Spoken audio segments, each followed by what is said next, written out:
magaalada muqdisho ee caasimadda Soomaaliya maanta waxaa imtixaanka shahaadiga dugsiga sare ka daafuray ra'iisul wasaare ku-xigeenka dalka mudane Mahdi Khadar Guuleed. imtixaankan ayaa saaka looga fariistay magaalooyinka waaweyn ee gobolada dalka marka laga reebo maamulada Puntland iyo Somaliland kuwaas oo imtixaan iskooda galay.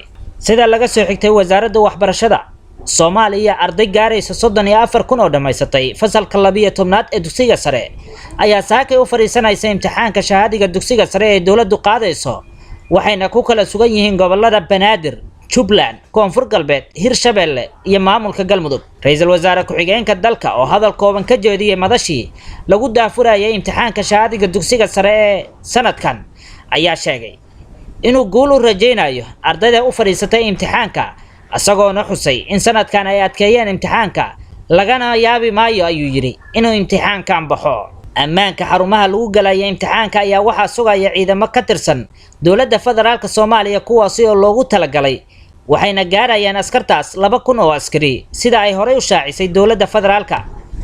sida ay shaacisay hay'adda tacliinta sare ee 112 xarumood oo ku kala yaala Muqdisho iyo magaalooyinka waaweyn ee koonfurta iyo bartamaha Soomaaliya ayaa imtixaankan lagu galayaa maantay. waa kii lixaad oo si rasmi imtixaanka shahaadiga ay u qaadayso dowladda federaalka Soomaaliya, waxaana xusid mudan in ardayda wax ka barata deegaanada Puntland sanadood oo imtixaanka ay qaadayso dowladda dhexe aysan ka qayb galin imtixaanka dowladda dhexe.